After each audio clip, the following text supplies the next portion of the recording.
நீங்கள் பார்த்துக் கொண்டிருப்பது நியூஸ் 21 செய்திகள். தமிழ்நாடு செய்திகளை உடனுக்குடன் தெரிந்து கொள்ள நியூஸ் 21 செய்திகளை பாருங்கள். உண்மை, உழைப்பு, உயர்வு. தேனி மாவட்டம் உத்தமபாளையம் பகுதிகளில் அனைத்து ஊராட்சி பகுதிகளிலும் காந்தி ஜெயந்தியை முன்னிட்டு சிறப்பு கிராம சபை கூட்டம் நடைபெற்றது. கிராம சபை கூட்டத்தின் அனைத்து வரவு செலவுகளையும் மக்கள் மத்தியில் எடுத்துரைத்து பின்னர் மக்களின் கோரிக்கைகளை ஏற்றும் தீர்மானம் நிறைவேற்றப்பட்டது.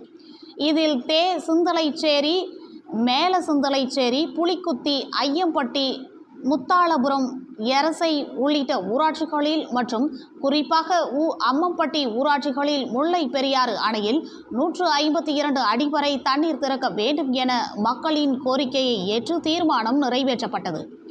இக்கிராம சபை கூட்டத்தில் அனைத்து ஊராட்சி மன்ற தலைவர்களும், செயல் அலுவலர்கள், துப்புரவு பணியாளர்கள் மற்றும் பொதுமக்கள் என பலர் கலந்து கொண்டு சிறப்பித்தனர்.